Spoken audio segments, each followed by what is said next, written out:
The Great Hall at the Breakers rises 50 feet above the marble floor. Sunlight streams through windows that face the Atlantic Ocean. The ceiling, painted to look like open sky, creates the illusion of standing outdoors. Gold leaf catches the light.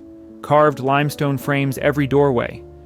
This entrance was designed to overwhelm, and even now, over a century later, it succeeds. The Breakers is one of several palaces built by the Vanderbilt family between the 1880s and early 1900s. These weren't homes in any conventional sense. They were statements, built with a fortune so large it reshaped American industry and society. The Vanderbilts constructed mansions in Newport, on Fifth Avenue in Manhattan, in the Hudson Valley, on Long Island, and deep in the mountains of North Carolina. Each estate represented a different vision of what extreme wealth could create. Some were designed for social competition. Others served as retreats from that very competition. Together, they formed an empire of architecture that defined the Gilded Age. Most of these palaces are gone now, demolished, subdivided, or transformed into museums. But what remains offers a window into a world where one family's money could build structures rivaling European royalty, and where that same money could disappear completely within 3 generations. This is the story of those mansions.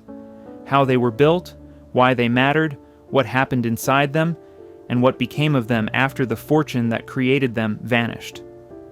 If you enjoy these deep explorations of Gilded Age architecture and the families who built these estates, please consider subscribing and leave a comment if you have thoughts on the Vanderbilt dynasty.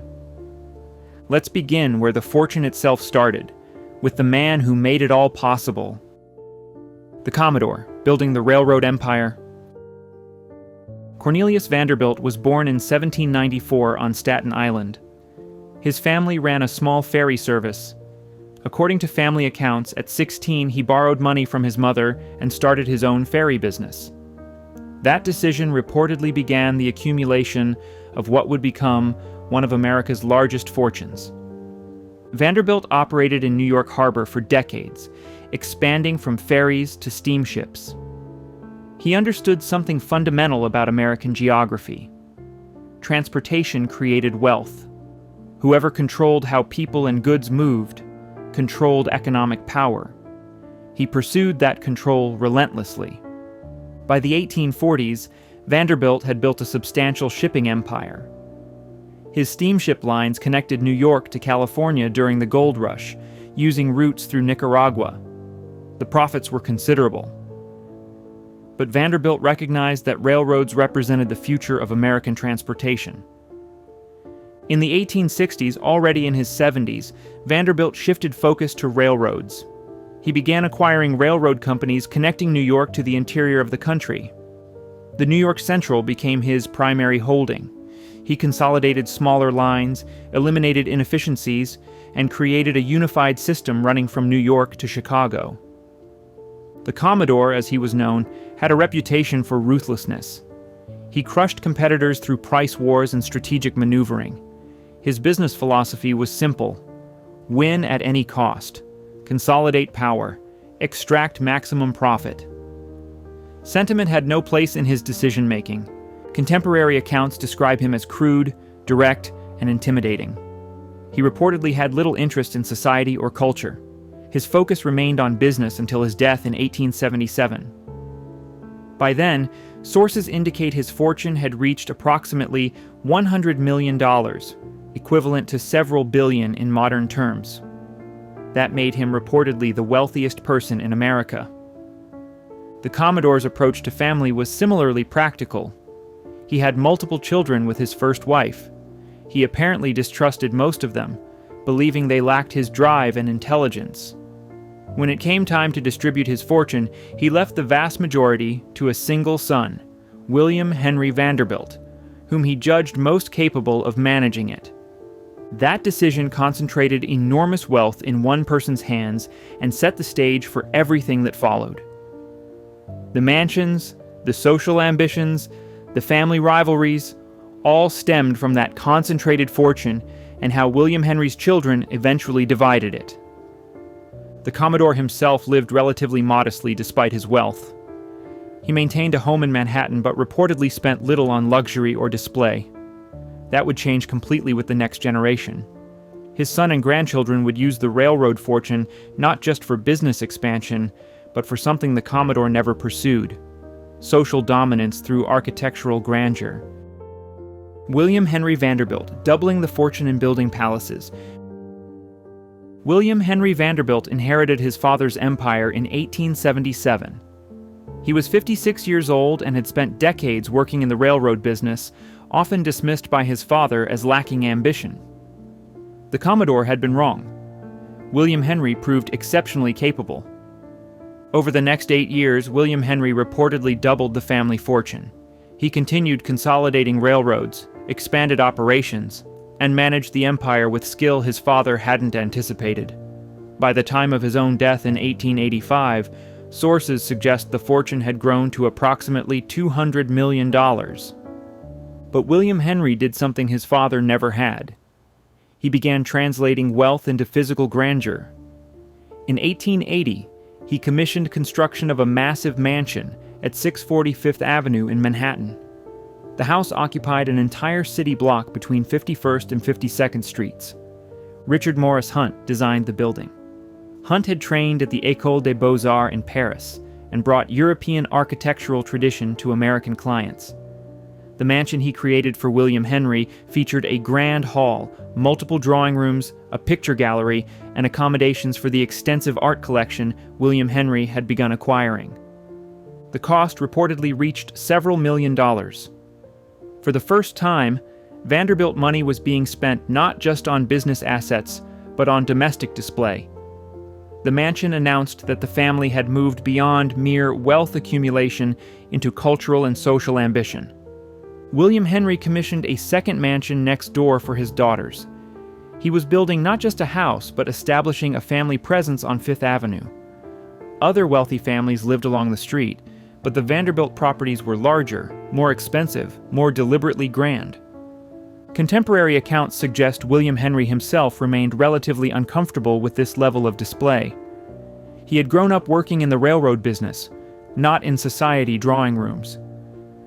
But he apparently understood that his children, particularly his sons, would need social standing to match their financial position. The mansions were investments in the next generation's place in American society. William Henry had 8 surviving children, 4 sons and 4 daughters. When he died suddenly in 1885, the fortune was divided among them, with the largest shares reportedly going to his sons Cornelius II and William K. Each son received tens of millions of dollars. Each would use that inheritance differently. The division of William Henry's fortune created multiple branches of the Vanderbilt family, each with enormous resources and different ambitions. Cornelius II, the eldest, felt responsible for maintaining the family's dignity and position. William K. wanted social acceptance and was willing to spend lavishly to achieve it. George, the youngest son, pursued intellectual and cultural interests. Frederick sought privacy. These different approaches would manifest in the mansions each brother built. The houses would reflect not just wealth, but personality, ambition, and position within the family hierarchy. The competition between branches, particularly between Cornelius II and William K., would shape Newport architecture and define Gilded Age excess at its peak. Fifth Avenue had seen wealthy families before, but never at this scale. The Vanderbilt presence transformed the street into something resembling a European boulevard of palaces. Other families, intimidated or inspired, began building their own grand houses nearby. The competition that would play out more dramatically in Newport began here, on the blocks surrounding the original Vanderbilt mansions. Fifth Avenue, the Vanderbilt Palace Row. By the late 1880s, Fifth Avenue between 51st and 58th Streets had become Vanderbilt territory. William Henry's original mansion at 640 Fifth Avenue anchored what would become known as Vanderbilt Row. His son Cornelius II built next door. William K. built across the street. The concentration of family wealth on a few city blocks was unprecedented in New York. Cornelius II's mansion at the corner of Fifth Avenue and 57th Street reportedly cost over $3 million to construct. Richard Morris Hunt designed it in French chateau style. The house rose 4 stories, with a steep mansard roof and elaborate stonework. Inside, the spaces were designed for grand entertaining. A 2-story hall featured carved wood paneling and a massive fireplace. The picture gallery held the family's art collection. The ballroom could reportedly accommodate hundreds of guests. The mansion announced Cornelius II's position as head of the family. As eldest son of William Henry, he had inherited the largest portion of the fortune and felt responsible for maintaining Vanderbilt dignity. The house was grand, but, by the standards that would develop later, relatively restrained. It prioritized quality over pure spectacle. William K. Vanderbilt's mansion, built around the same time, took a different approach. Also designed by Hunt, this house drew more explicitly on French Renaissance models. The exterior featured towers, elaborate stonework, and dramatic roof lines. Inside, rooms were designed for maximum visual impact.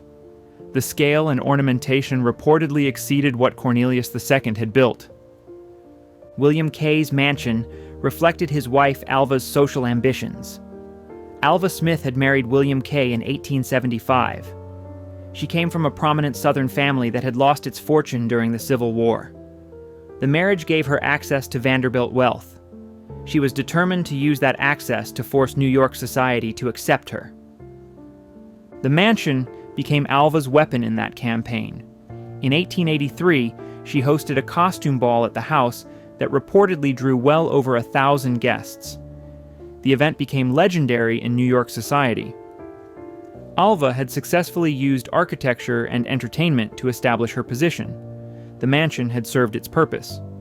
These Fifth Avenue houses established patterns that would repeat in Newport and elsewhere. Architecture as social strategy. Massive expenditure justified by family competition. Hunt as the Vanderbilt family architect, translating European grandeur into American contexts. And underlying it all, the sense that these weren't simply houses, but statements about power, position, and permanence. The interiors of these mansions featured materials imported from Europe. Marble from Italy, wood paneling from France, tapestries and paintings acquired from aristocratic families selling off collections. The Vanderbilts were essentially purchasing European cultural heritage and installing it in New York townhouses. The houses required large staffs to maintain. Reportedly, dozens of servants worked in each mansion. Butlers, footmen, maids, cooks, laundresses. The buildings were small estates operating in the middle of Manhattan. The logistics of running them were complex and expensive. But Fifth Avenue was only the beginning. The summer season meant wealthy families left the city for cooler locations. Newport, Rhode Island, had been a modest resort town. The Vanderbilts would transform it into something else entirely, building summer houses that made their Fifth Avenue mansions look restrained by comparison. What happened in Newport would define the peak of Gilded Age architectural excess. The Vanderbilt brothers dividing the empire. When William Henry Vanderbilt died in 1885, his will distributed his fortune among his 8 children. The 4 sons received the largest shares, with Cornelius II and William K. each reportedly inheriting approximately $60 million. George and Frederick received smaller but still substantial portions, reportedly around $10 million each. Cornelius Vanderbilt II was born in 1843. As the eldest son, he inherited not just money but expectations. He was meant to lead the family, maintain its reputation, and manage the railroad empire his grandfather and father had built. Contemporary accounts describe him as dutiful, serious, and somewhat rigid. He took family responsibility seriously, perhaps too seriously. Cornelius II married Alice Claypool Gwynn in 1867. Alice came from an established family and understood social expectations. Together, they had 7 children. Cornelius worked in the family railroad business and served as chairman of the New York Central. He was the public face of Vanderbilt business interests through the 1890s. William Kissam Vanderbilt, known as Willie K., was born in 1849. He was apparently more interested in society and pleasure than business. Where Cornelius felt burdened by family responsibility, Willie K. seemed to enjoy the privileges wealth provided. He He loved yachting, horse racing, and entertaining. Willie Kay's marriage to Alva Smith in 1875 created a partnership focused on social advancement. Alva was ambitious, strategic, and willing to spend whatever necessary to establish their position. The combination of Willie Kay's money and Alva's drive would reshape both New York and Newport society. George Washington Vanderbilt II, born in 1862, was the youngest of William Henry's sons. He differed markedly from his brothers. Where Cornelius and Willie Kay focused on business and society, George pursued intellectual and cultural interests. He traveled extensively in Europe, collected art and books, and studied architecture and landscape design. George inherited reportedly around $10 million, less than his older brothers, but still an enormous sum. He had no interest in running railroads or competing in society. Instead, he would use his inheritance to create something entirely different from what his brothers built. His vision would manifest in North Carolina rather than New York or Newport. Frederick William Vanderbilt, born in 1856, occupied middle ground between his brothers.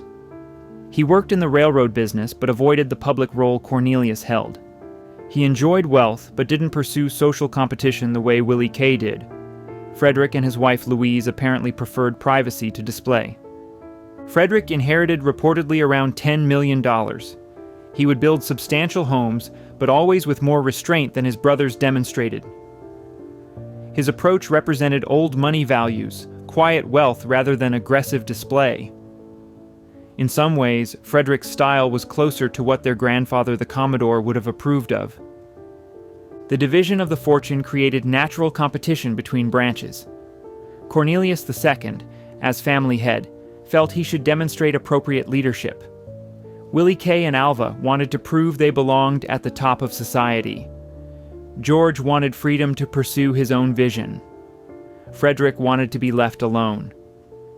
These different motivations would manifest in where and how each brother built. Cornelius would construct the breakers in Newport as the family's greatest statement. Willie Kay would build Marble House, also in Newport, designed to surpass anything Cornelius created. George would go to the mountains of North Carolina and build Biltmore, America's largest private home. Frederick would build in multiple locations, but always more quietly. The competition between Cornelius and Willie Kay became particularly intense. They were close enough in age and position to be natural rivals. Their wives, Alice and Alva, reportedly disliked each other and competed for social precedence. Newport became the primary battleground for this rivalry. What they built there would define the peak of Gilded Age mansion construction. Newport, why the Vanderbilts went there. Newport, Rhode Island sits on Aquidneck Island at the mouth of Narragansett Bay. The location offered something Manhattan couldn't provide during summer months: ocean breezes, cooler temperatures, and distance from the city's heat and crowds.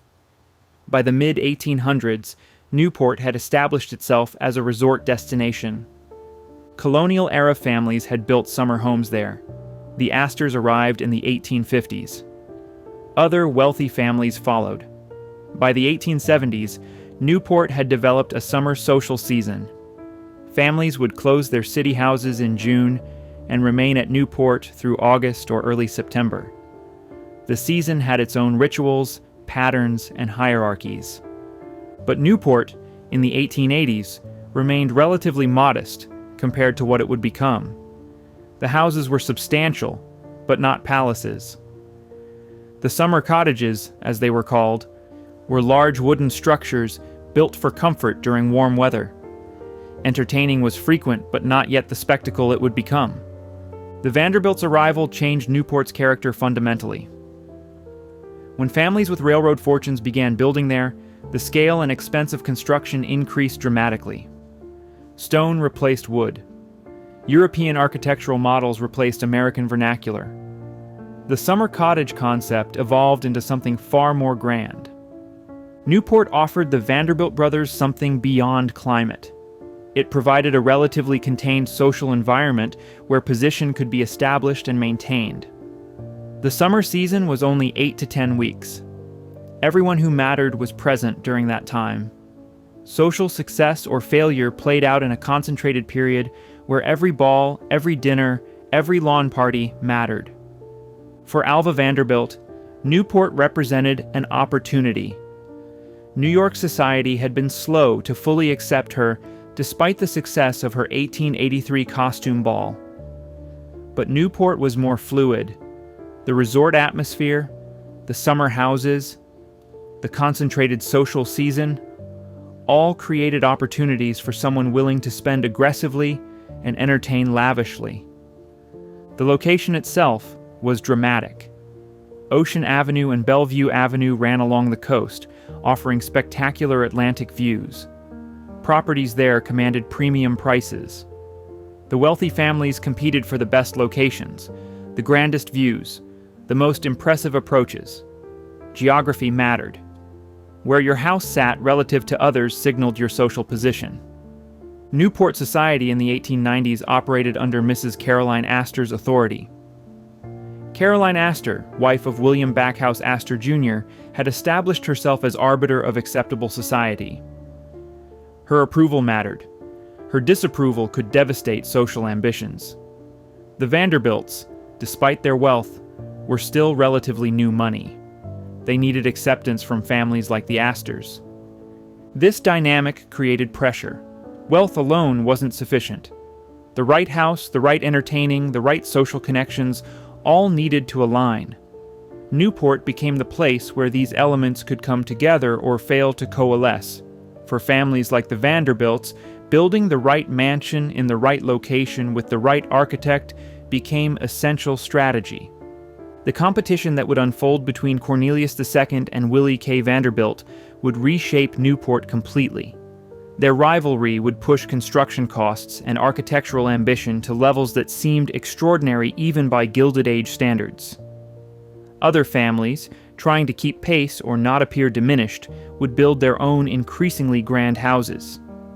By the mid-1890s, Newport would bear little resemblance to the modest resort it had been just a decade earlier. Richard Morris Hunt, the Vanderbilt architect. Richard Morris Hunt was born in 1827 in Vermont. His family traveled to Europe when he was young. Hunt studied architecture at the École des Beaux-Arts in Paris, becoming the first American to train at that prestigious institution. The education shaped everything about his later practice. At the École, Hunt learned French architectural tradition. The emphasis on classical forms, symmetrical composition, grand scale, and elaborate ornamentation became fundamental to his design approach. When he returned to America in the 1850s, he brought that training to a country with almost no tradition of monumental domestic architecture. Hunt established his practice in New York. Early in his career, he designed the 10th Street Studio building, which housed artist studios. He worked on various residential and institutional projects. But his practice transformed when the Vanderbilt family began commissioning major works. William Henry Vanderbilt hired Hunt to design his mansion at 640 Fifth Avenue. The house, completed in the early 1880s, established Hunt as the architect for extreme wealth. The building demonstrated that American money could create European grandeur. Hunt's training allowed him to design convincingly in French shadow style, bringing old-world architectural tradition to New York. After William Henry, Hunt continued working with the family. He designed Cornelius II's mansion on Fifth Avenue. He designed Willie K's house across the street. The relationship between Hunt and the Vanderbilts became mutually beneficial. The family needed an architect who understood European models and could execute at grand scale. Hunt needed clients wealthy enough to build his most ambitious designs. Hunt's architectural philosophy centered on appropriateness. Different building types required different stylistic approaches. For the Vanderbilts' Fifth Avenue mansions, he drew on French Renaissance models. For their Newport houses, he would adapt Italian Renaissance forms. The distinction mattered. Hunt believed architecture should reference historical precedent while serving contemporary needs. The architect's relationship with his clients was reportedly direct. Hunt understood he was working for people who wanted visual impact and social acceptance. The buildings needed to impress, to establish position, to demonstrate refined taste despite the newness of the family's money. Hunt provided designs that achieved those goals. For Marble House in Newport, Hunt drew on the Petit Trianon at Versailles. The symmetry, the classical proportions, the use of marble, all referenced French royal architecture. But Hunt adapted rather than copied. Marble House fit its Newport site and served Alva Vanderbilt's specific social requirements while maintaining architectural coherence with its European model.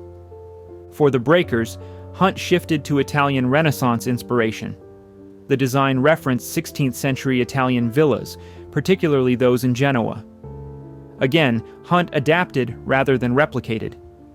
The breakers needed to function as a summer house in Newport while looking like a European palace. Hunt managed that balance through careful attention to proportion, materials, and detail. Hunt's work for the Vanderbilts extended beyond the family's most famous houses. He designed multiple projects, advised on art acquisitions, and maintained relationships with several family members. His last major work was Biltmore for George Vanderbilt, which Hunt apparently considered his masterpiece. By the 1890s, Hunt had become America's preeminent architect for the extremely wealthy. Other families wanted what the Vanderbilts had. Hunt's office produced designs for multiple Gilded Age mansions, though none exceeded the Vanderbilt projects in scale or expense. Hunt died in 1895, shortly after Biltmore's completion. His legacy was complex. He had brought European architectural tradition to America and demonstrated that American money could build at continental scale.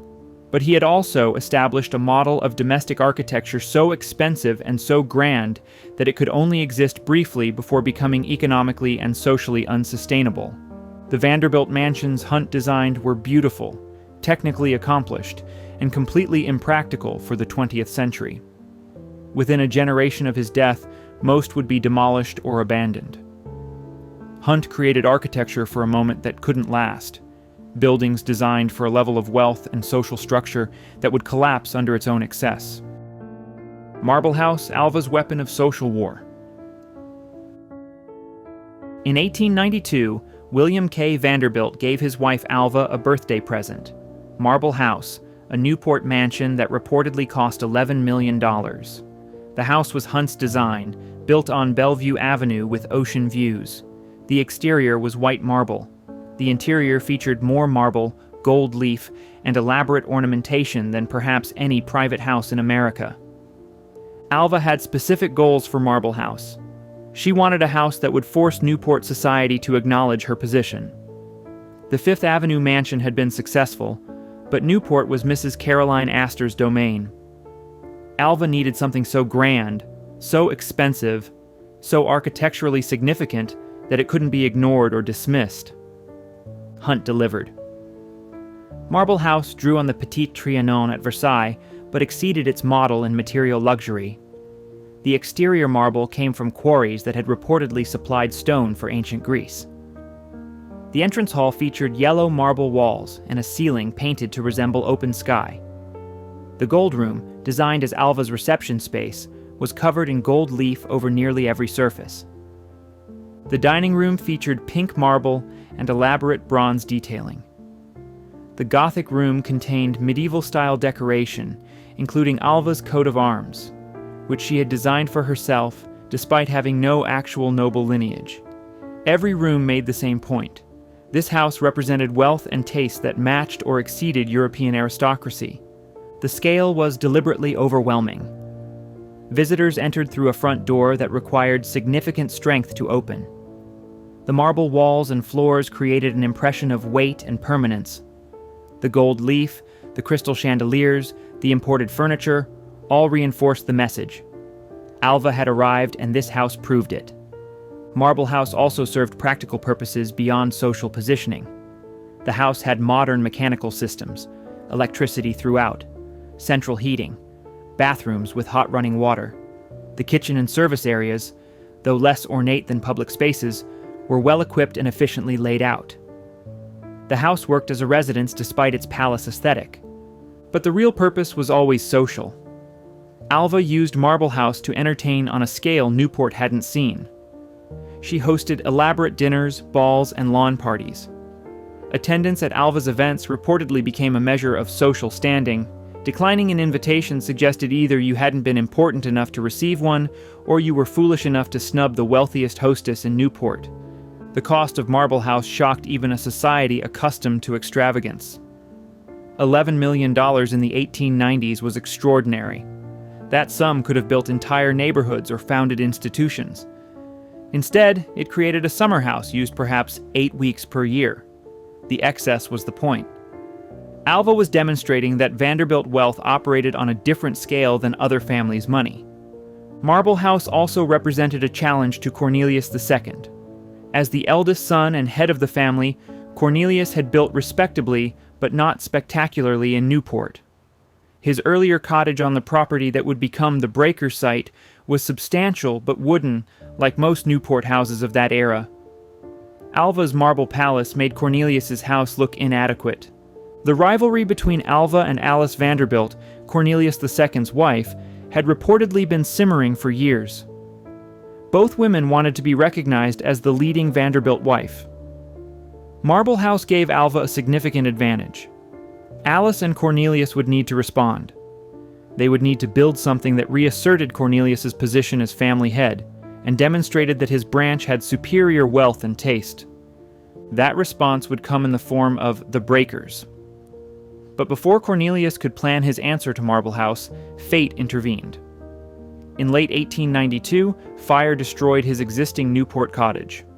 The fire was apparently accidental, caused by a defective furnace or electrical fault.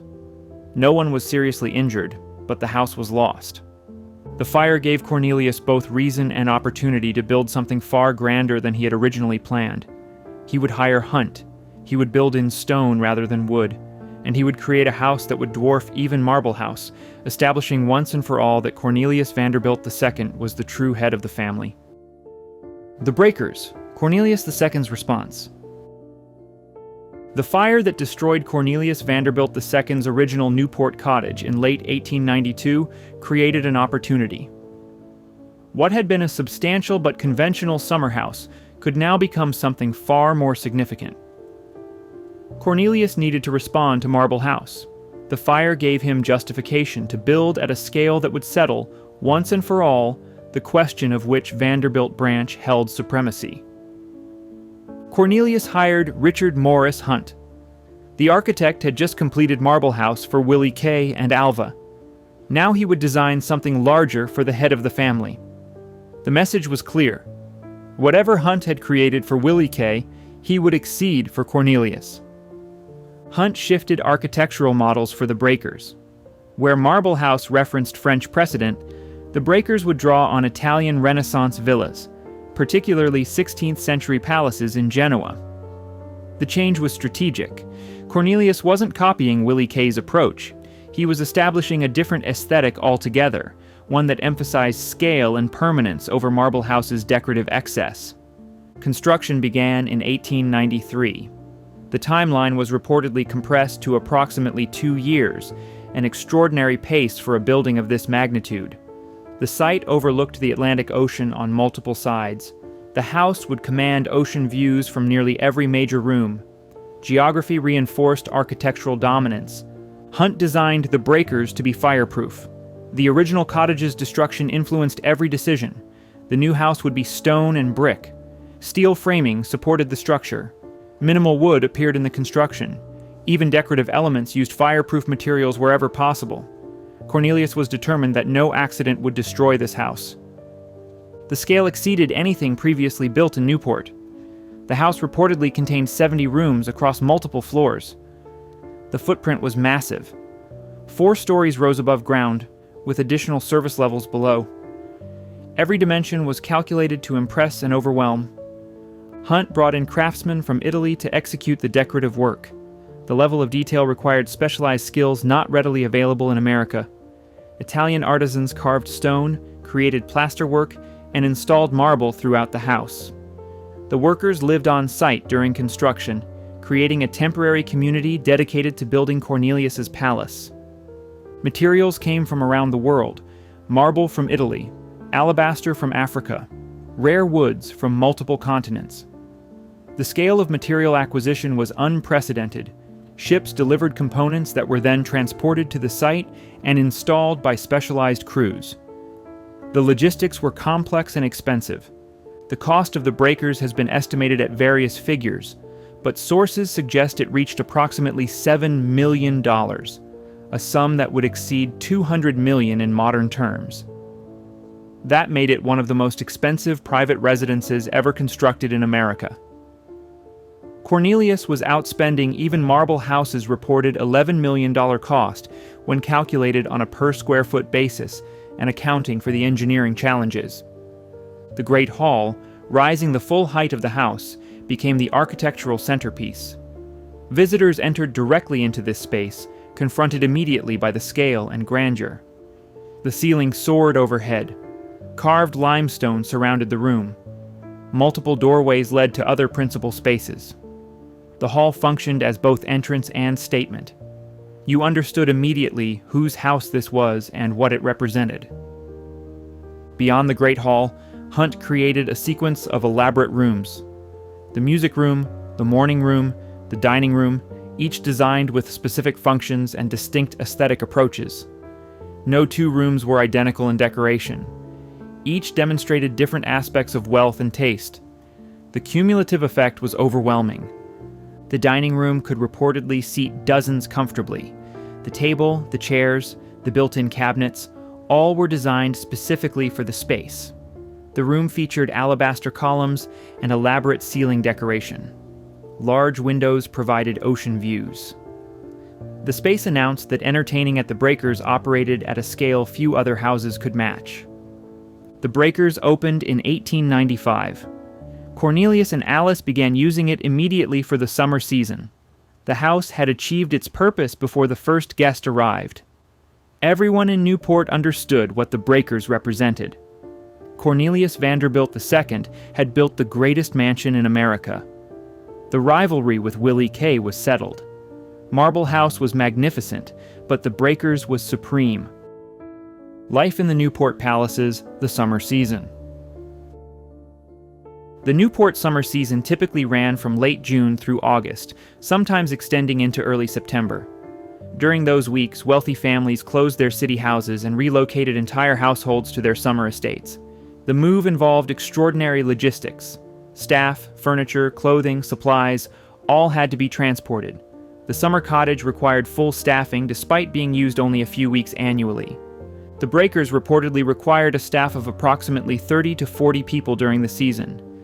Butlers, footmen, maids, cooks, laundresses, gardeners, coachmen. Each had specific duties and operated within a rigid hierarchy.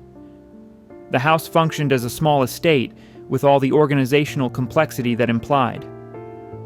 The daily routine at houses like the Breakers and Marble House followed established patterns. Mornings were relatively private.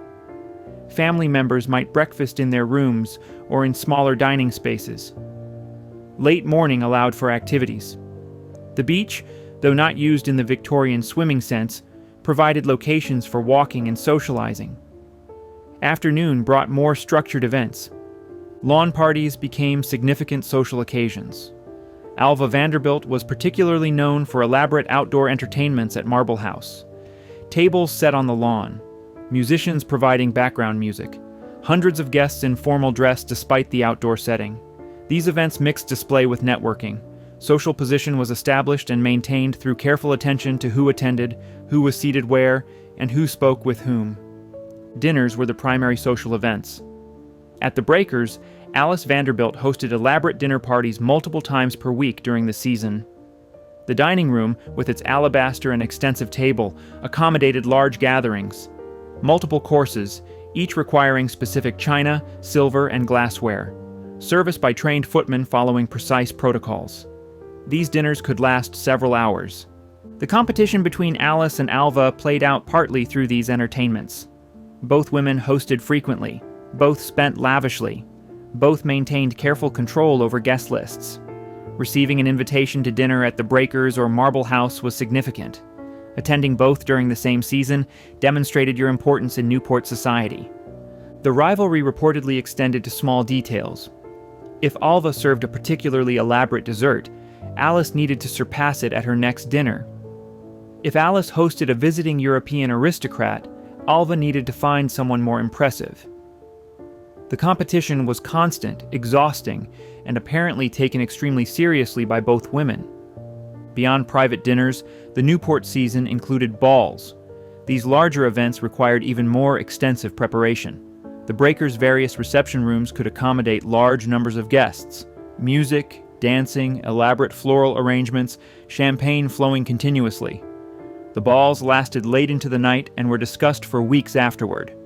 Success at hosting a ball could establish or reinforce social position for an entire season. The men's activities differed somewhat from the women's. Yachting was central to Newport's male social world. Willie K. Vanderbilt was particularly involved in yacht racing.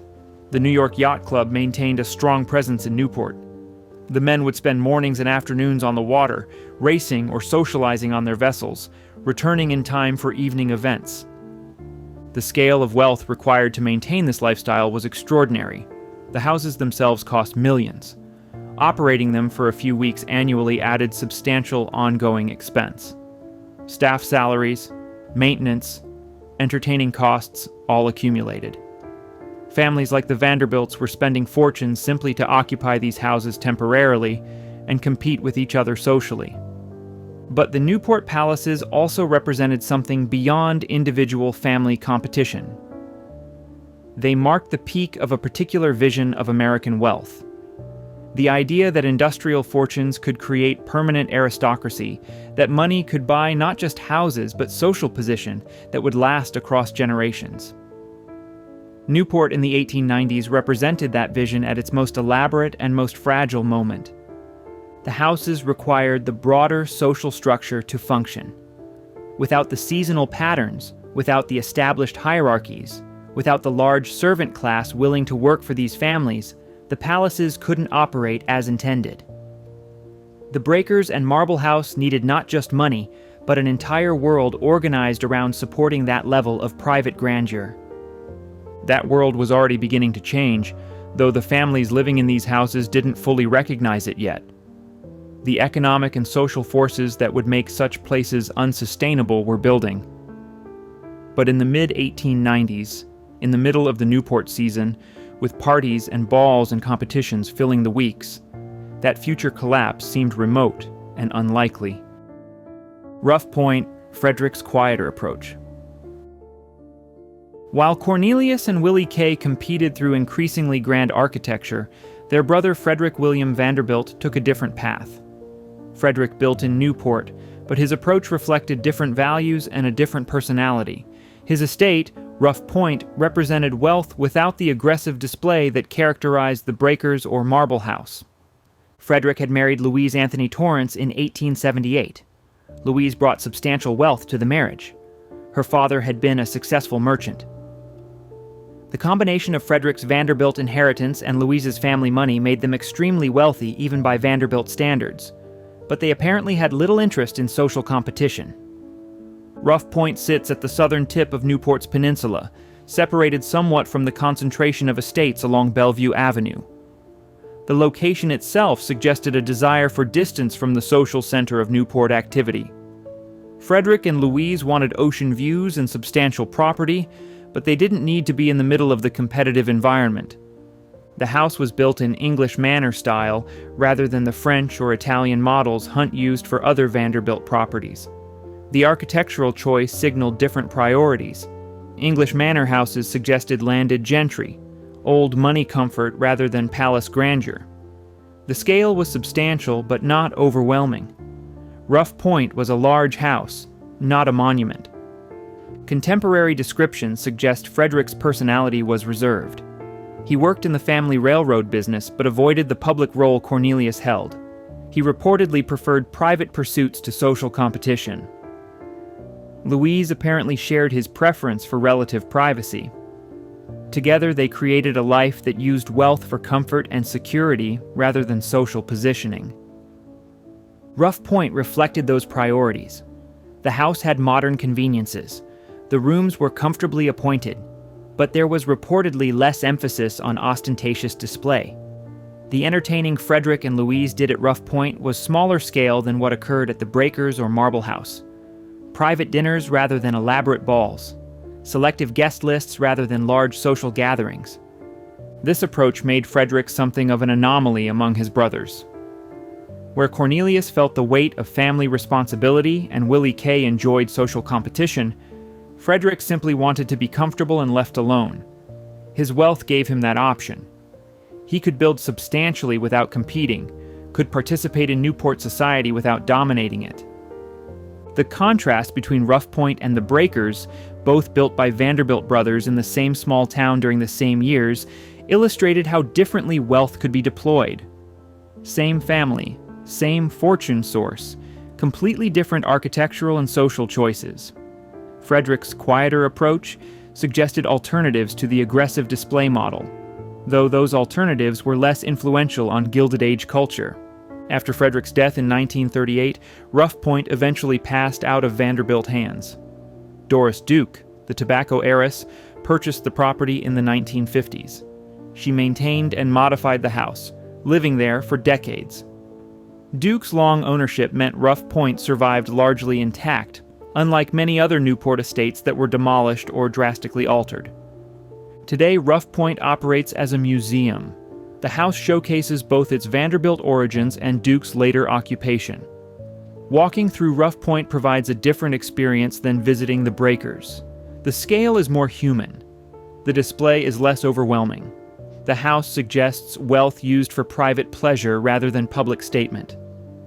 Frederick's approach to wealth and architecture represented a path the Gilded Age could have taken, but largely didn't. His preference for privacy over display, comfort over competition, didn't define the era the way the Breakers and Marble House did.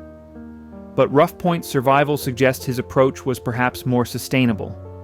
The house that didn't try to overwhelm outlasted many that did. Idle Hour, William Kay's Long Island Empire. William Kay Vanderbilt's ambitions extended beyond Newport. While Marble House established his position in Rhode Island society, he also developed substantial properties on Long Island. Idle Hour, his estate in Oakdale, represented another expression of Vanderbilt wealth and another arena for architectural ambition. Long Island in the late 1800s was becoming increasingly popular among wealthy New Yorkers. The island offered coastal access and space for large estates, while remaining relatively convenient to Manhattan. The South Shore, where Oakdale sits, attracted families who wanted substantial properties and recreational opportunities. Willie Kay purchased land in Oakdale and commissioned construction of Idle Hour.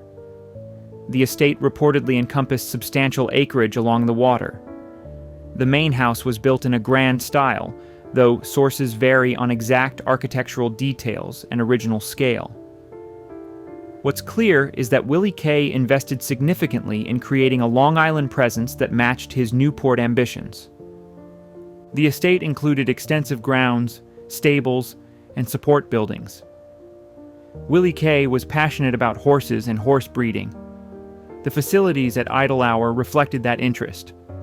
The operation was reportedly substantial, with professional staff managing breeding and training programs. Idle Hour also served as a base for yachting. Willie Kay maintained several yachts during his lifetime and was deeply involved in yacht racing. Long Island's waters provided excellent sailing opportunities. The estate allowed Willie Kay to pursue his maritime interests without the social pressures of Newport. Here he could focus on the activity itself rather than the social performance surrounding it. The combination of substantial house, working stables, and yacht facilities made Idle Hour a complete estate in ways that Newport summer cottages weren't. This was a property that functioned year-round, or at least across multiple seasons. The investment reflected Willie Kay's desire to have options, multiple locations suited to different purposes and different times of year. Willie Kay's Long Island presence also contributed to the area's development. Other wealthy families, observing Vanderbilt investment in Oakdale, followed. The region became increasingly fashionable. Estates multiplied. The pattern established in Newport, where Vanderbilt construction influenced broader development, repeated on Long Island's South Shore. But Idle Hour, like many Gilded Age estates, didn't survive intact. The property eventually left Vanderbilt hands. The original house was reportedly destroyed by fire. Later development transformed the area. What had been large private estates became subdivided. The Long Island that Willie K. knew largely disappeared under 20th century suburban expansion. The loss of idle hour represents a broader pattern.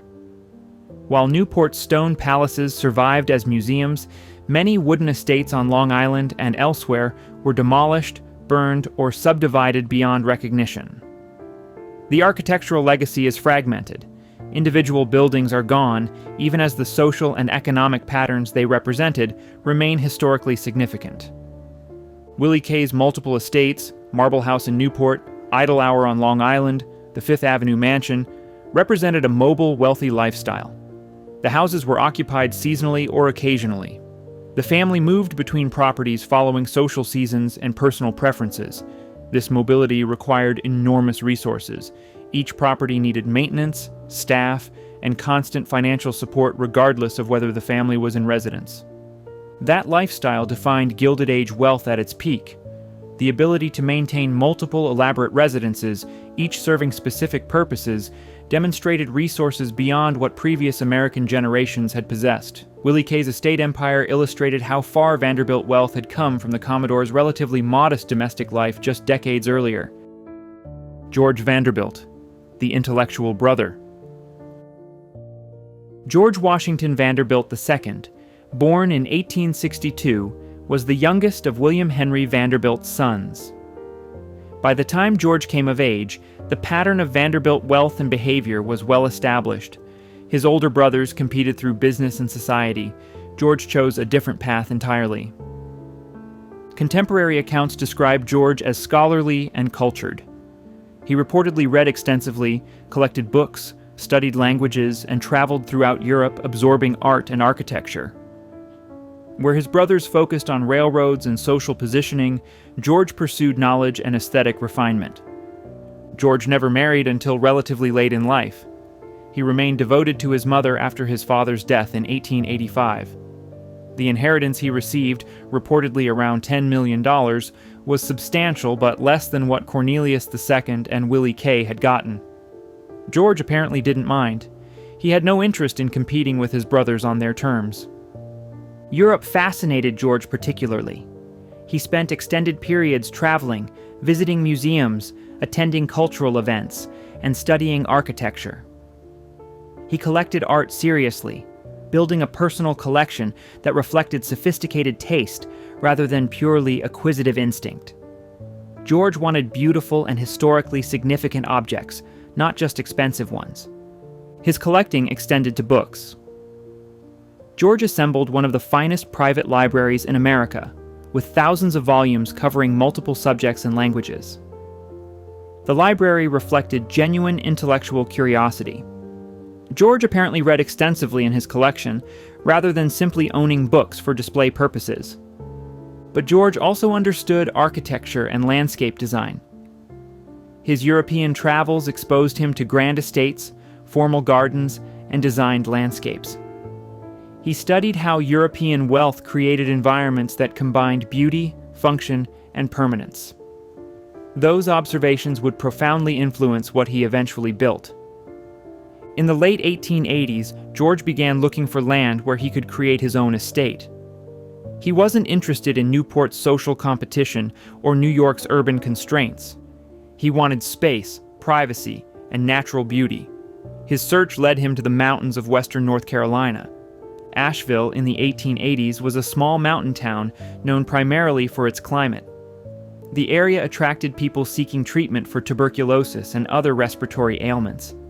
The altitude and air quality were considered beneficial, but the town was isolated, relatively undeveloped, and far from major population centers. George reportedly visited Asheville in 1888 with his mother. The mountain landscape impressed him immediately. Here was space to build something unprecedented. Here was beauty that didn't require extensive alteration. Here was isolation that would protect the privacy he valued. George began purchasing land. The scale of land acquisition was extraordinary. George eventually assembled approximately 125,000 acres in the mountains around Asheville. The purchase created essentially a private kingdom. Within that territory, George could build and landscape exactly as he envisioned without concern for neighbors or public opinion. George's vision for what would become Biltmore differed fundamentally from what his brothers had built. The breakers and marble house were designed to impress society, to host parties, to establish social position. George wanted something else. He wanted a home that reflected his interests in architecture, art, and landscape. He wanted a working estate that demonstrated progressive ideas about forestry and land management. He wanted beauty and scholarship combined with practical function. The project George was about to undertake would become the largest private residence ever built in America. But it would also be perhaps the most personal expression of Vanderbilt wealth.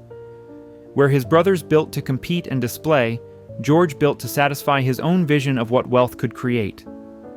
The difference would be evident in every aspect of Biltmore's design and operation. Building Biltmore, America's largest private home. George Vanderbilt hired Richard Morris Hunt to design Biltmore. Hunt, having worked with George's brothers on their projects, understood Vanderbilt expectations and resources. But George's commission was different from the breakers or marble house. George wanted a true chateau, not a summer cottage. He wanted a house that could function year-round as a genuine residence, not a seasonal showplace. Hunt drew inspiration from the Loire Valley Chateau of France, particularly the Chateau de Blois. The style was French Renaissance, emphasizing symmetry, elaborate roof lines, and integrated design between house and landscape. The scale would be unprecedented. Hunt designed a house containing reportedly 250 rooms across multiple floors. Construction began in 1889. The timeline would stretch to 6 years, far longer than the breakers' compressed schedule. But Biltmore's challenges exceeded anything in Newport. The site was remote. Materials had to be transported significant distances. Labor needed to be recruited and housed. An entire infrastructure had to be created before the house itself could rise. George brought in Frederick Law Olmsted to design the grounds and approach. Olmsted was America's preeminent landscape architect, having designed Central Park in New York among many other significant projects. For Biltmore, Olmsted created a designed landscape on a scale rarely attempted. The approach road wound through carefully planned forests. Views were choreographed. The house revealed itself gradually, maximizing dramatic impact. The construction required enormous resources. A railroad spur was built to bring materials to the site. A brick factory was established to produce bricks for the house and estate buildings. A woodworking shop created custom elements. Hundreds of workers lived in a village George built specifically to house construction crews and estate employees. The house rose slowly but steadily. Steel framing supported the structure. Limestone formed the exterior. The roof was covered in slate. Every material was selected for durability and beauty. George wanted a house that would last centuries, that would become a genuine ancestral seat like the European estates he had studied. The interior spaces were designed with equal attention. A massive entrance hall rose multiple stories. The grand staircase featured elaborate carved detail. The library, meant to house George's book collection, was designed with multiple levels and thousands of feet of shelf space. The banquet hall could accommodate large formal dinners.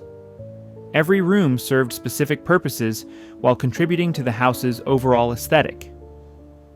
George installed modern systems throughout. Electricity powered by the estate's own generating plant. Central heating. Indoor bathrooms with hot running water. A sophisticated fire suppression system. Communication systems connecting different parts of the house. Biltmore incorporated cutting-edge technology while maintaining its chateau aesthetic. The house also included spaces rarely found in American residences. A swimming pool in the basement, a bowling alley, a gymnasium, palm courts with tropical plants. These additions reflected George's European education and his desire to create a completely self-sufficient estate where a family could live comfortably regardless of season or weather. The estimated cost has been reported at various figures, but sources suggest construction reached approximately $6 million, equivalent to well over $150 million in modern terms. That made Biltmore one of the most expensive private residences ever built. But George wasn't building for social competition. He was creating a permanent home and a working estate that would demonstrate progressive ideas about land management. Olmsted designed more than decorative gardens. He convinced George to pursue scientific forestry across the estate's extensive acreage. The forests would be managed sustainably, harvested selectively, and replanted systematically. The approach was revolutionary for America. Olmsted brought in Gifford Pinchot, who would later become the first chief of the U.S. Forest Service, to oversee the forestry program. The estate operated as a complex organization. Farms provided food, dairies produced milk and cheese. A large greenhouse system grew plants and flowers year-round.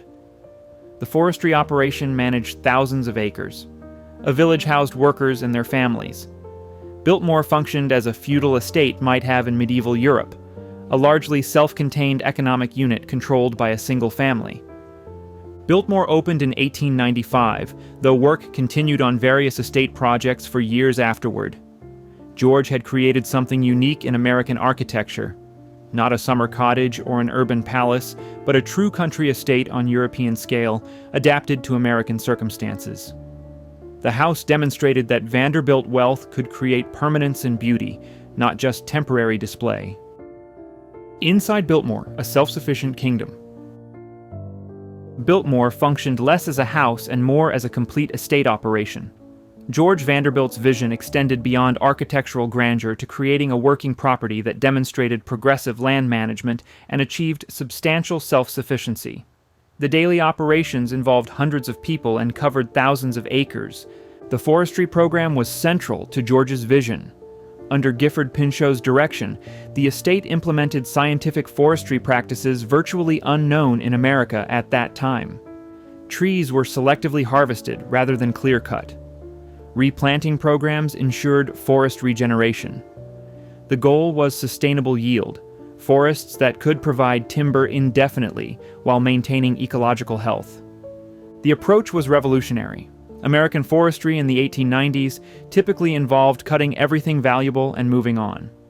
George's willingness to invest in long-term forest management demonstrated both his intellectual interests and his expectation that Biltmore would remain in family hands across generations. He was building for permanence, not short-term profit. The estate operated multiple farms.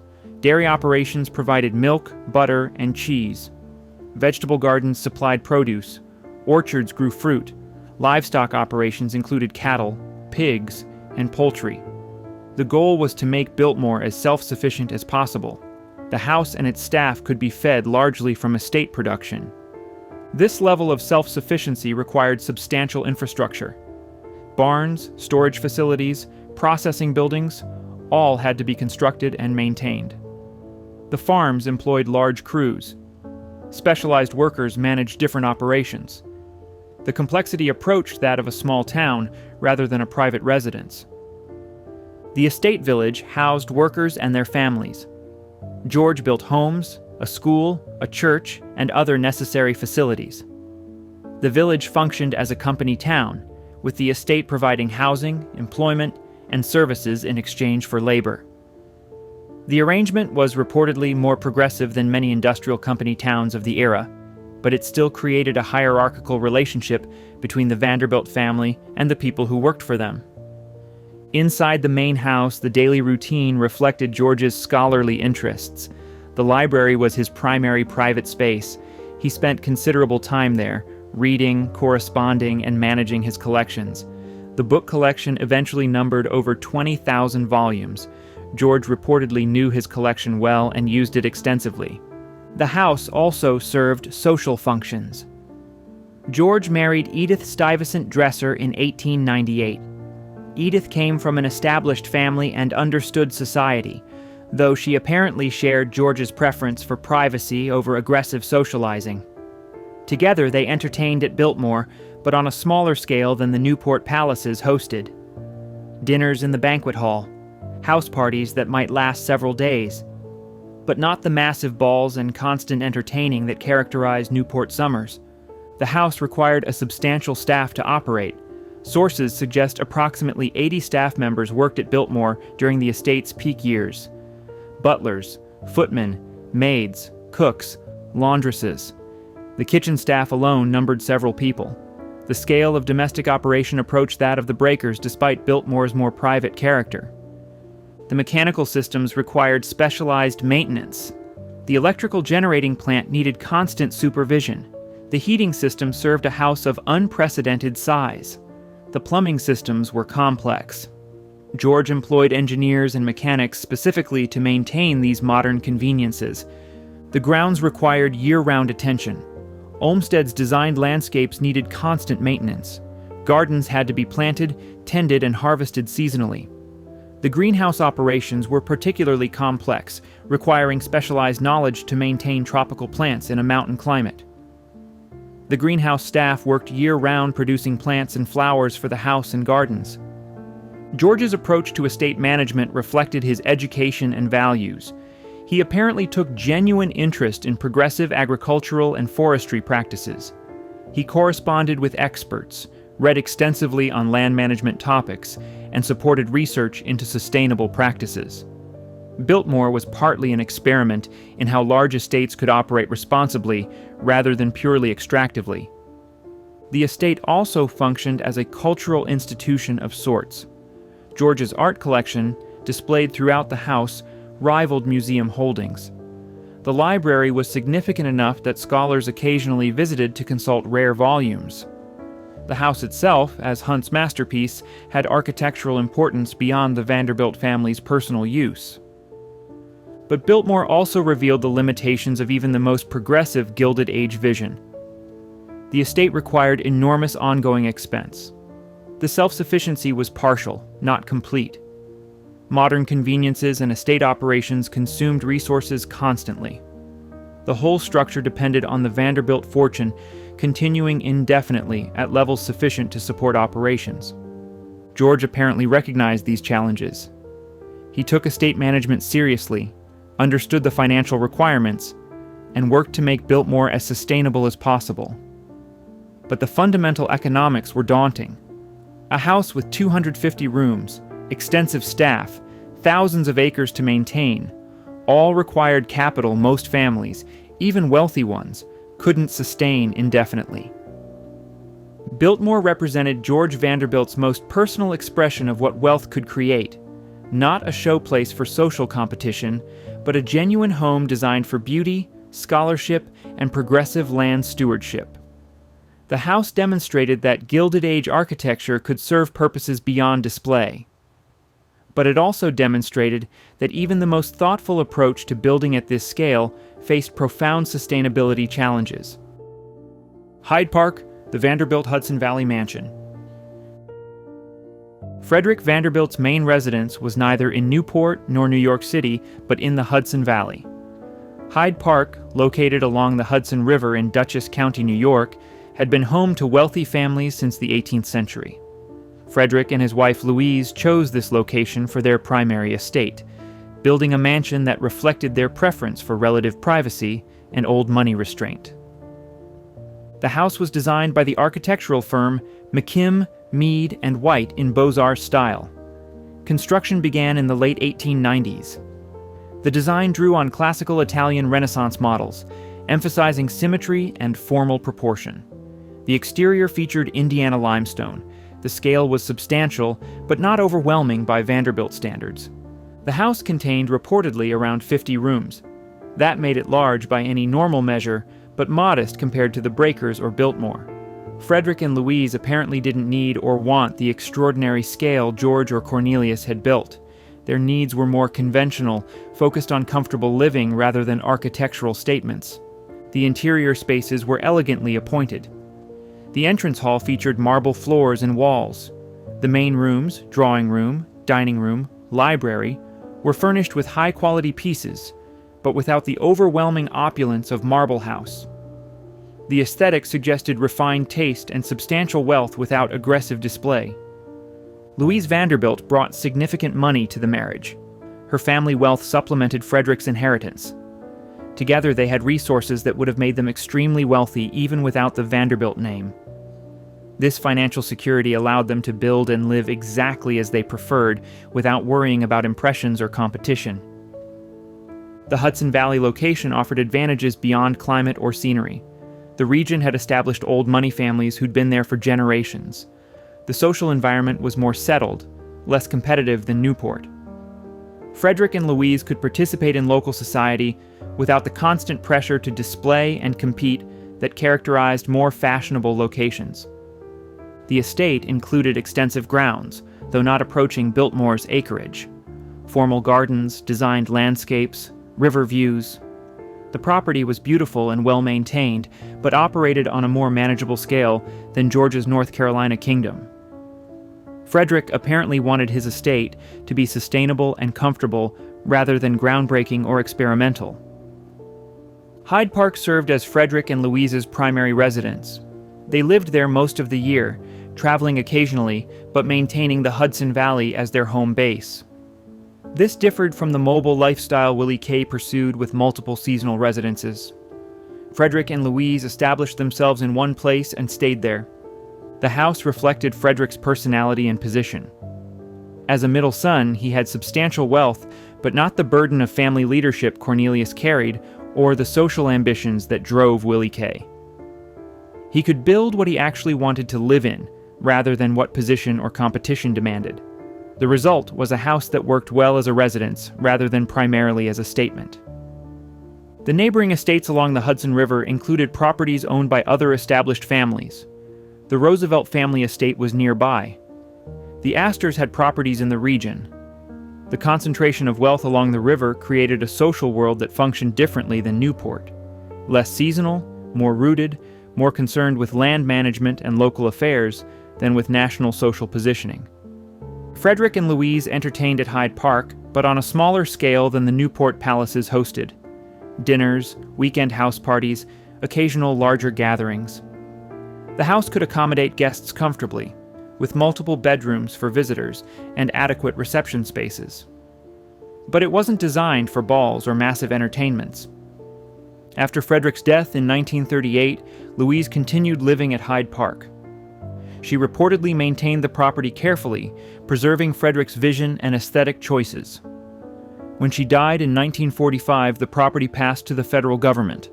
It became a National Historic Site, managed as part of the broader Roosevelt-Vanderbilt National Historic Sites complex. The federal ownership saved Hyde Park from the demolition or subdivision that claimed many Gilded Age estates. The house stands today largely as Frederick built it. Walking through Hyde Park provides a sense of how the more restrained branch of the Vanderbilt family lived. The house is elegant, comfortable, and substantial without being overwhelming. It suggests wealth used for private pleasure and security rather than social competition.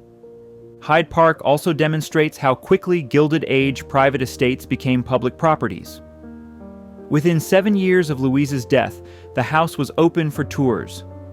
The transformation from private residence to national monument took less than a decade. The speed of that transition illustrated how completely the world that created these houses had disappeared. The Vanderbilt lifestyle: yachts, balls, and excess. The mansions were only part of how the Vanderbilts lived. The houses provided settings, but the actual lifestyle involved constant movement, elaborate entertaining, and expenses that extended far beyond architecture. Understanding that lifestyle helps explain both the extraordinary costs involved and why the whole system eventually collapsed. Yacht ownership was central to Vanderbilt culture, particularly for the men. William K. Vanderbilt was deeply involved in yachting. He owned multiple vessels over his lifetime, each more elaborate than the last. His yacht, Alva, named for his wife, was among the largest and most expensive private vessels of its era. The boat required full crew, constant maintenance, and substantial operating costs every time it left port. Yacht racing became a competitive sport among wealthy families. The America's Cup races drew intense interest.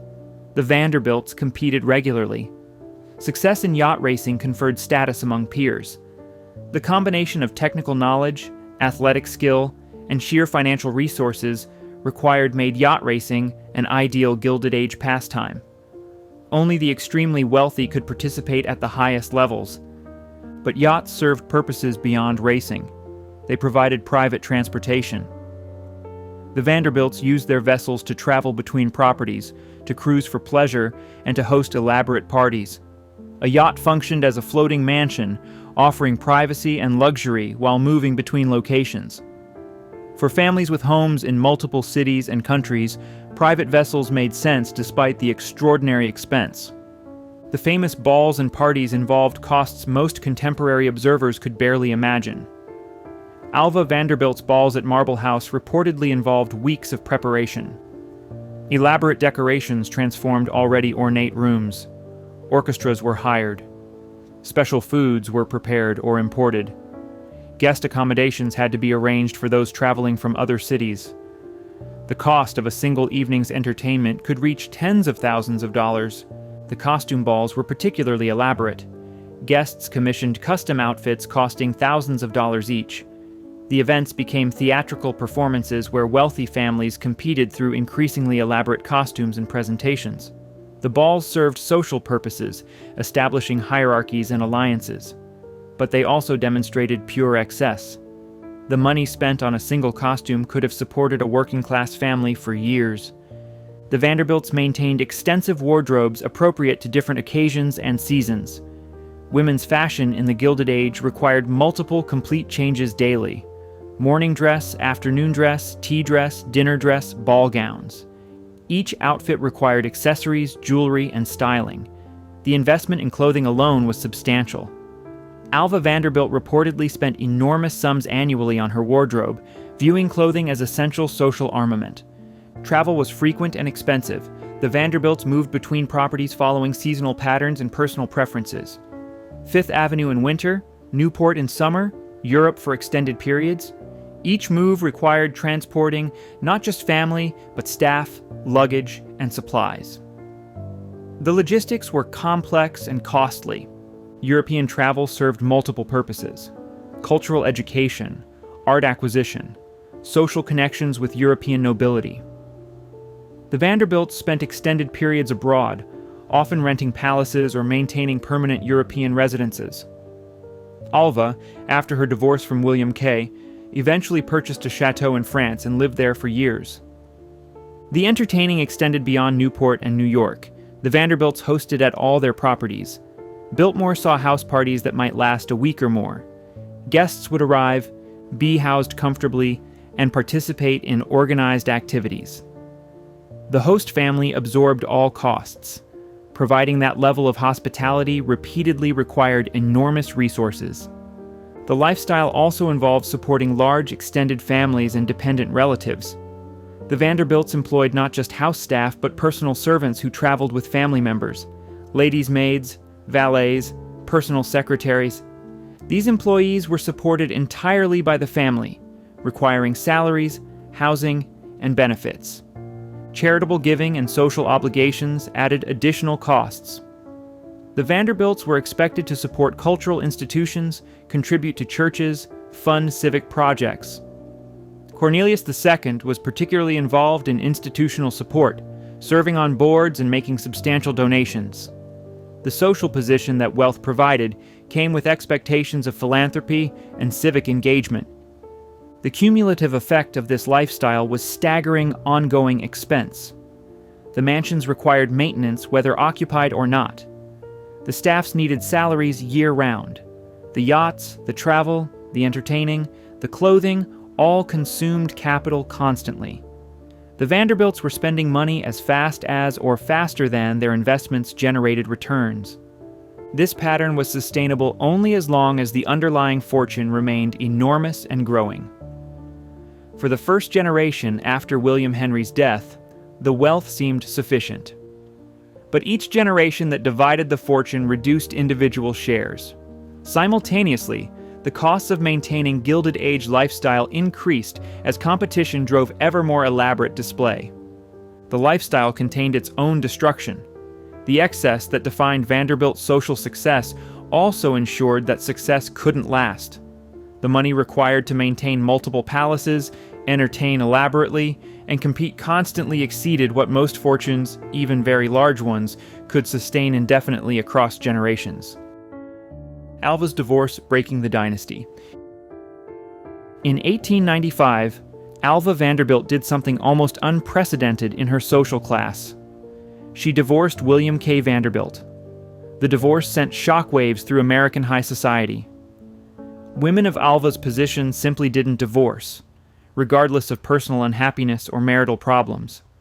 The social stigma was considered devastating. Alva proceeded anyway. The grounds for divorce were reportedly cruelty and adultery. William K. apparently didn't contest the proceedings. The divorce was granted relatively quickly by the standards of the time. Alva received a substantial financial settlement, maintaining her access to resources and her ability to live in the style she'd established. Marble House remained hers. The divorce revealed cracks in the Gilded Age social facade. The marriages that appeared solid from outside were often deeply troubled privately. William K. and Alva had seemed successful by external measures. They'd built Marble House, hosted elaborate entertainments, established their social position, but the marriage itself had apparently been unhappy for years. Contemporary accounts suggest William K. had relationships outside the marriage. This wasn't uncommon among wealthy men of the era, but Alva reportedly refused to accept the situation quietly. Her decision to divorce publicly acknowledged what many wealthy marriages contained privately. The choice was radical for its time and its social class. But Alva's most controversial action concerned her daughter Consuelo. Consuelo Vanderbilt was young, beautiful, and heir to a substantial fortune. She would have been a significant catch for any American suitor. But Alva had different plans. She wanted her daughter to marry European nobility, specifically the Duke of Marlborough. The Duke needed money. Marlborough's family seat, Blenheim Palace in England, required expensive maintenance. The Duke's finances were reportedly strained.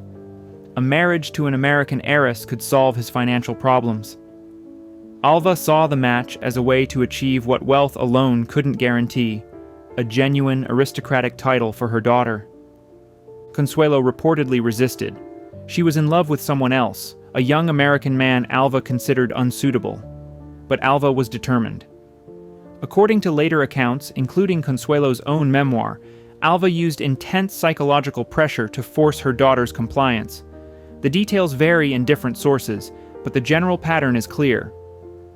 Consuelo married the Duke in 1895 under pressure from her mother. The marriage was celebrated as a social triumph. An American Vanderbilt was now a British Duchess. Alva had achieved her goal. But the personal cost was high. Consuelo's marriage was reportedly unhappy from the beginning. She and the Duke were incompatible.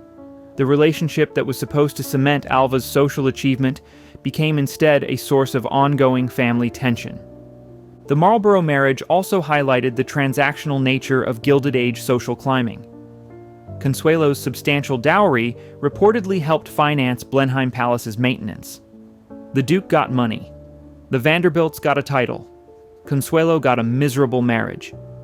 The arrangement was dynastic politics operating in the modern world, treating marriage as business merger rather than personal relationship. Alva's divorce and Consuelo's forced marriage marked a turning point in how Gilded Age excess was perceived. The actions revealed the human costs behind the mansion building and social competition. Families were being damaged in pursuit of position. Children were being sacrificed to parental ambitions.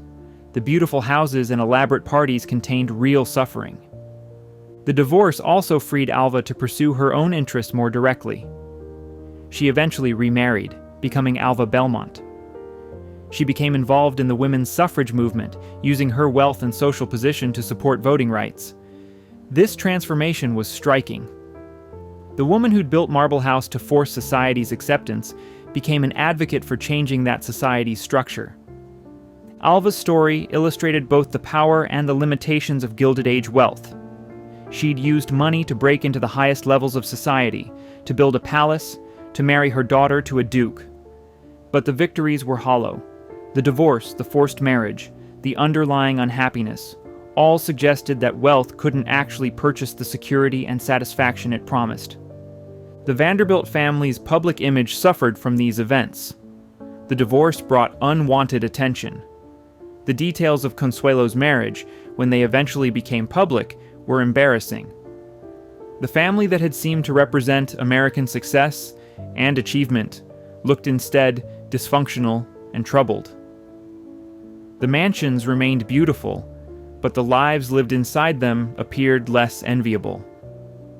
Other wealthy families watched carefully. Alva's divorce demonstrated that even at the highest social levels, personal autonomy was possible. Other unhappy society marriages began to crack. The idea that social position required maintaining appearances regardless of personal cost began to weaken. Alva had broken a barrier, though at substantial personal and family cost. The timing was significant. The divorce occurred just as the Breakers was being completed, just as Biltmore was opening. The peak of Vanderbilt architectural achievement coincided with the most public family scandal. The contrast was stark. The houses suggested permanence, stability, dynastic success. The divorce revealed impermanence, instability, family fracture. World War I, the beginning of the end. World War I began in Europe in 1914. America didn't enter the conflict until 1917, but the war's effects began reshaping American society immediately. For families like the Vanderbilts living in elaborate houses that required large staffs and constant expense, the war initiated changes that would eventually make their lifestyle impossible. The war created labor shortages. Young men who might have worked as footmen or groundskeepers joined the military or took higher-paying factory jobs supporting war production. The servant class, always essential to operating grand houses, began to shrink. Families found it increasingly difficult to fully staff their mansions. The houses had been designed assuming plentiful, inexpensive labor. The Breakers needed dozens of servants to function properly. Biltmore required even larger staffs. When labor became scarce and expensive, operating these houses at intended levels became difficult. Rooms closed, services reduced. The mansions couldn't function as designed without adequate staff. The war also changed social attitudes. The conspicuous consumption that had characterized the Gilded Age began seeming inappropriate during wartime.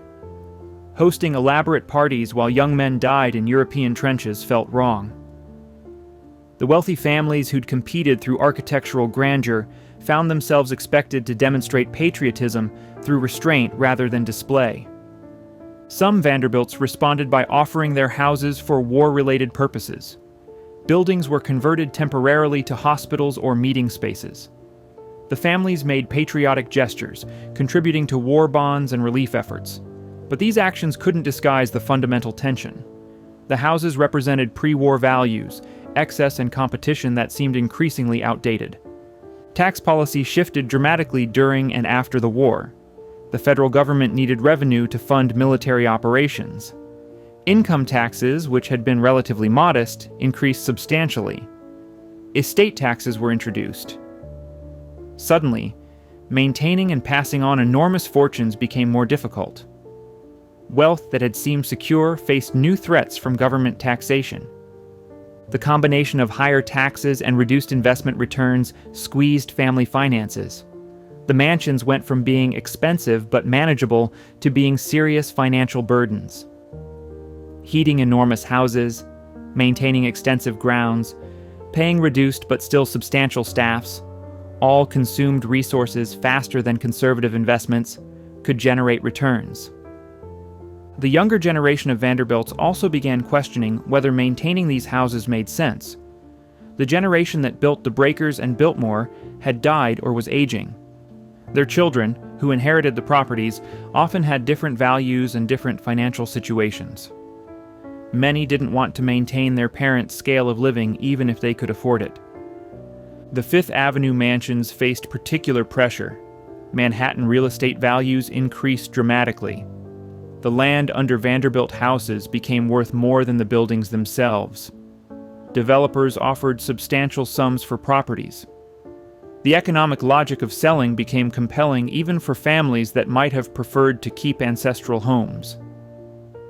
The war accelerated social changes that had been developing for years. The rigid hierarchies of the Gilded Age had been weakening. The war's democratizing effects, Bringing together people from different classes in shared national effort further eroded old social structures. The idea that certain families deserved special treatment because of wealth became harder to maintain. Women's roles changed significantly. The suffrage movement succeeded, with women gaining voting rights in 1920. Women who'd been confined to social performance in Gilded Age mansions increasingly pursued education, careers, and political engagement. Figures like Alva Vanderbilt Belmont, who'd built Marble House for social climbing, now used their resources to support social change. The automobile became widespread, changing how people thought about location and distance.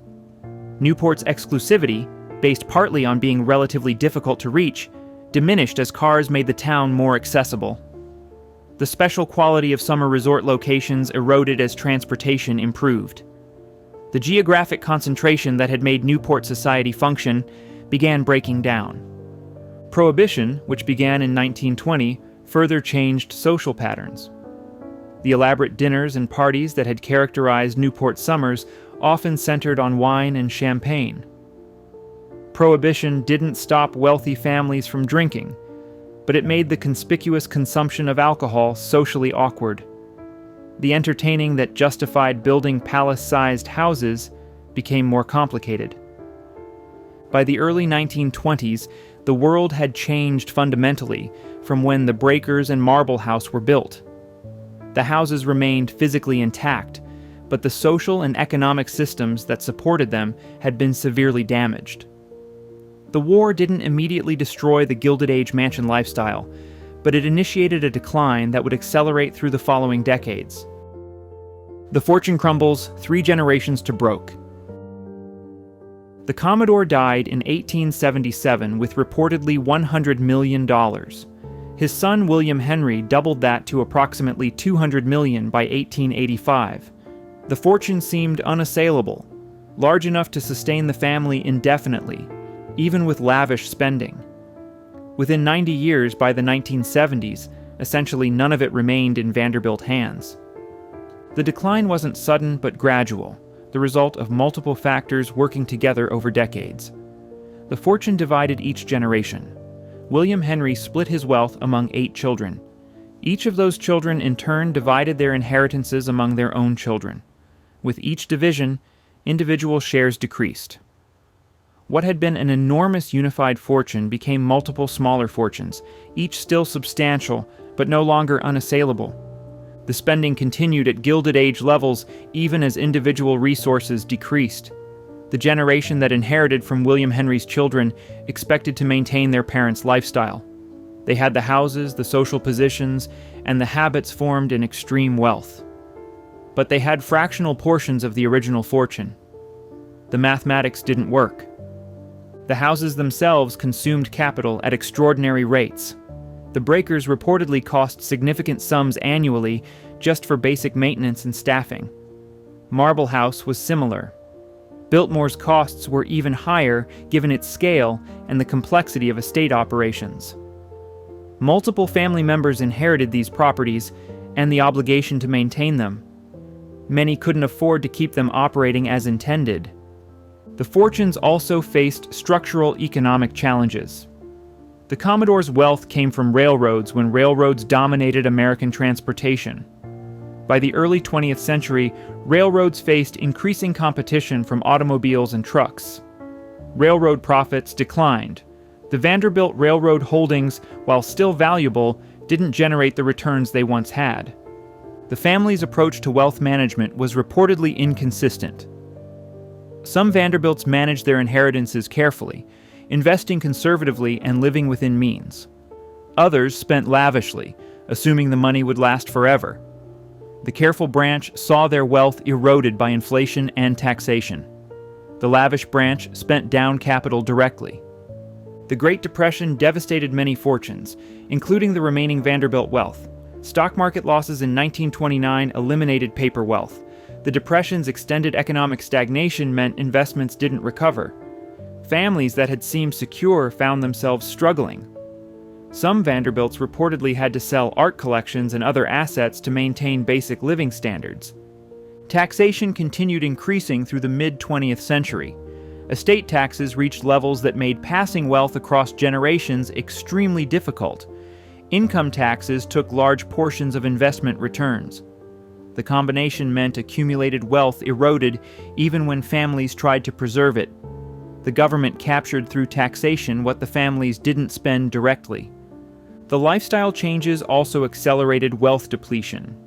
Younger Vanderbilt generations often lacked their ancestors' drive or business acumen.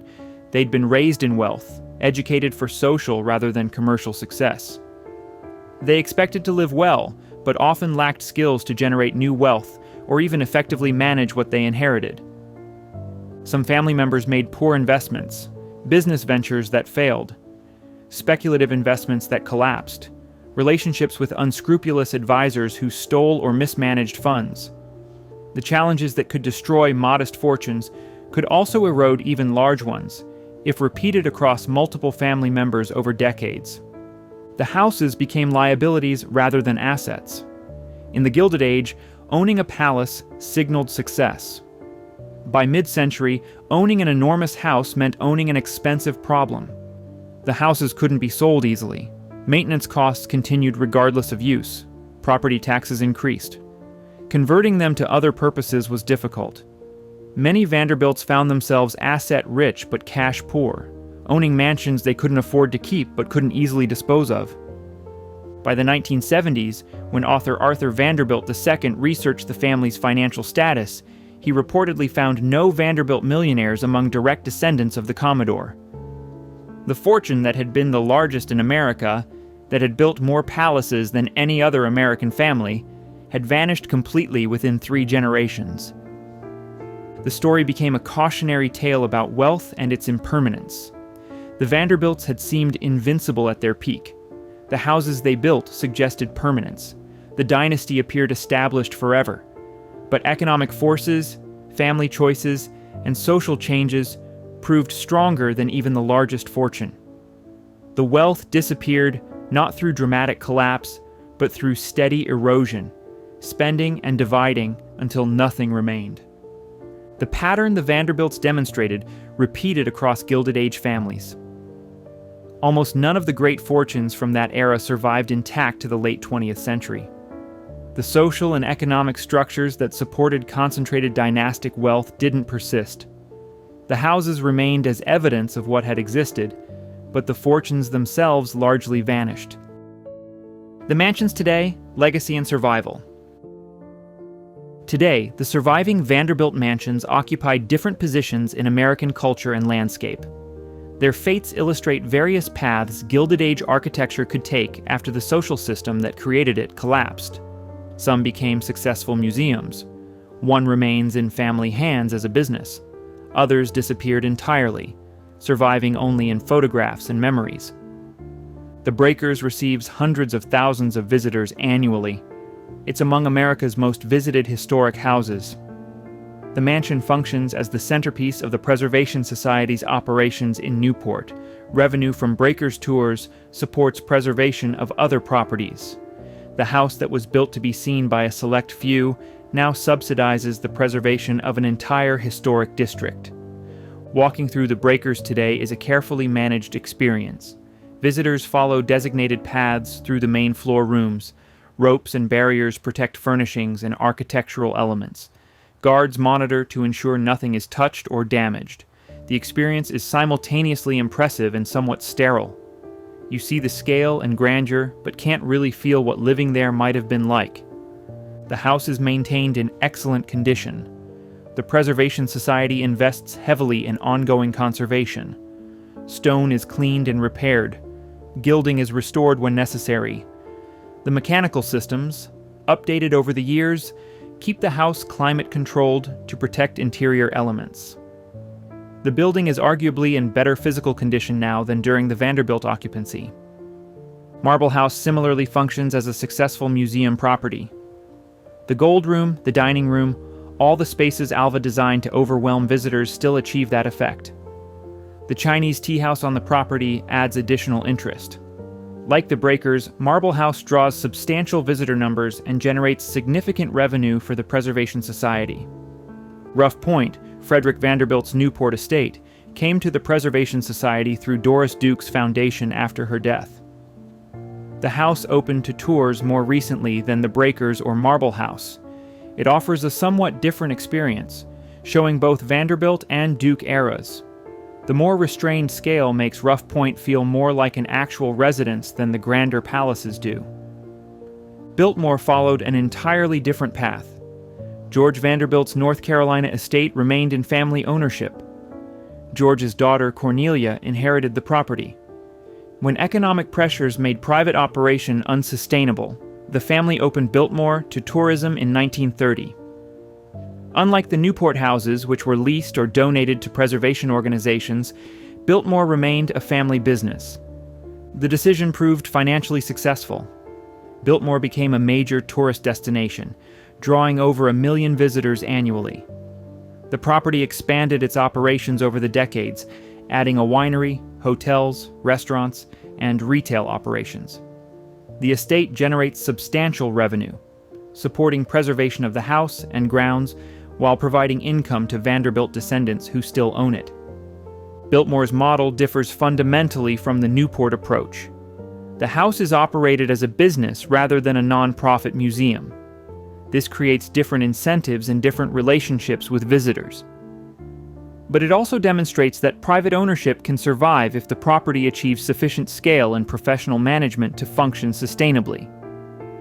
Hyde Park, Frederick Vanderbilt's Hudson Valley mansion, became a National Historic Site managed by the National Park Service. The house is preserved as part of a larger complex, including the nearby Roosevelt Estates. Federal ownership ensures long-term preservation, but also means the property operates under government budget constraints rather than generating its own revenue through tourism. The houses that survived did so partly through fortunate circumstances. The Breakers and Marble House benefited from the Preservation Society's formation at exactly the right moment. Biltmore survived because George Vanderbilt's vision of a self-sufficient estate created infrastructure that could support tourism operations. Hyde Park survived through federal interest in preserving properties connected to prominent American families. But survival also required adaptation. None of these houses function as originally intended. The Breakers isn't a private summer cottage. Biltmore isn't a working estate in the sense George envisioned. They're all public in ways that would have horrified their builders. The architecture survived by accepting uses its creators never imagined, and would likely have rejected. The mansions that disappeared left almost no trace. The Fifth Avenue palaces, Idle Hour on Long Island, other substantial properties, all vanished. Some sites have historical markers. Most have nothing indicating what once stood there. The demolitions were so complete that reconstructing what existed requires archival research. The surviving houses serve multiple purposes in contemporary culture. They're tourist attractions generating economic activity. They're educational resources teaching architectural history and Gilded Age social dynamics. They're symbols of American excess and inequality. They're examples of craftsmanship and artistic vision. They're all these things simultaneously, their meanings layered and sometimes contradictory. The houses also raise questions about what should be preserved and why. Do buildings created through extreme inequality and exploitation deserve celebration or even preservation? Should resources be spent maintaining monuments to concentrated wealth? These questions don't have simple answers. The houses exist in tension between aesthetic appreciation and moral discomfort with what they represent. But the houses do survive, and that survival itself has meaning. They're evidence of what American wealth created at its peak. They're warnings about impermanence despite seeming permanence.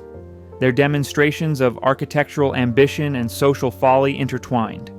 They're complicated legacies of complicated families and a complicated era. Now, for visitors today, the experience of walking through these houses varies.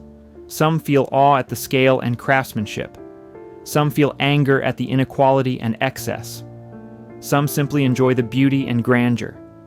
The houses contain enough complexity to support multiple interpretations. They're simultaneously impressive and troubling, beautiful and excessive, permanent and fragile. The Vanderbilt mansions, from the Breakers in Newport to Biltmore in the North Carolina mountains, represented American wealth at its peak. The houses demonstrated what enormous fortunes could create: architecture rivaling European palaces, estates operating as self-sufficient kingdoms, spaces designed purely to impress and overwhelm. For a brief period in the late 19th and early 20th centuries, industrial wealth built monuments to itself across the American landscape. But the houses also demonstrated wealth's impermanence. The fortune that seemed unassailable disappeared within 3 generations. The lifestyle that required multiple palaces and constant display couldn't adapt to changing economics and social structures. The buildings that were designed to last forever became liabilities within decades. The dynasty that appeared permanent collapsed almost completely. The surviving houses tell that story more effectively than the demolished ones. The Breakers, open to tourists, makes visible the gap between Gilded Age aspiration and 20th century reality. What was built to be private and exclusive is now public and accessible. The transformation captures everything about how completely that world ended. Biltmore's survival as a family business demonstrates another path, showing that adaptation could preserve both building and ownership. But Biltmore succeeded partly by becoming something George Vanderbilt never envisioned: a major commercial tourism operation. The house survived by transforming its purpose entirely. The demolished mansions, particularly the Fifth Avenue palaces, show that even the most substantial construction was temporary when economic logic demanded it. Stone and marble provided no protection against changed circumstances. The buildings fell as quickly as the fortunes that built them collapsed. Progress, development, and changing needs trumped historical significance and architectural quality. What remains today are fragments of a world that existed briefly and intensely. The houses that survive do so as museums, businesses, or public monuments. They're disconnected from the social system that created them. Walking through them requires imagination to reconstruct the lives lived there, the social dynamics that gave them meaning, the wealth that made them possible. The Vanderbilt story is partly about architecture, but it's more fundamentally about wealth and its illusions. The families believed money could create permanence. They built accordingly, investing millions in houses designed to last centuries and establish dynasties. But wealth proved more fragile than stone. The fortunes disappeared. The dynasties collapsed. The houses survived only by ceasing to be what they were built to be. The legacy is complicated. The houses are beautiful. The craftsmanship is extraordinary. The ambition was undeniable, but the excess was real. The inequality was profound, and the ultimate failure was complete. The Vanderbilt mansions are simultaneously achievements worth preserving and warnings worth heeding. They demonstrate both what wealth can create and what it cannot sustain. For contemporary visitors, the houses offer multiple lessons: about architecture and how grandly Americans once built, about history and how quickly dominant families can fall, about economics and how fortunes accumulate and dissipate, about ambition and how monuments to success can become evidence of failure. The mansions contain more complexity than any single interpretation can capture. The houses also connect present to past in tangible ways. Standing in the Breakers' Great Hall or walking Biltmore's grounds creates direct physical connection to Gilded Age world. The spaces remain largely as designed. The experience of scale and grandeur persists even when separated from original social context. The architecture survives as bridge across time. Perhaps most significantly, the Vanderbilt mansions demonstrate that nothing is permanent, not even things built specifically to be permanent. The fortune, the dynasty, the social system, the houses themselves in many cases, all proved temporary. What seemed solid was actually fragile. What appeared eternal lasted barely a century. The lesson is humbling and universal.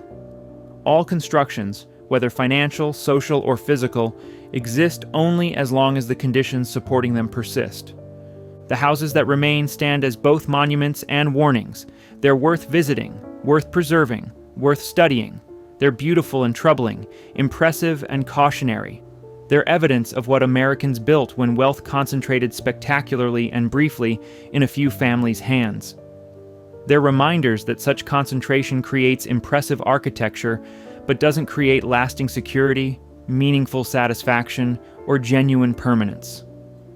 The Vanderbilt story, told through the houses they built and lost, captures something essential about American culture: the ambition to build grandly, the faith that wealth creates permanence, the reality that change happens faster than anyone expects. The houses remain as evidence of all of it, teaching lessons their builders never intended, but that we need to understand.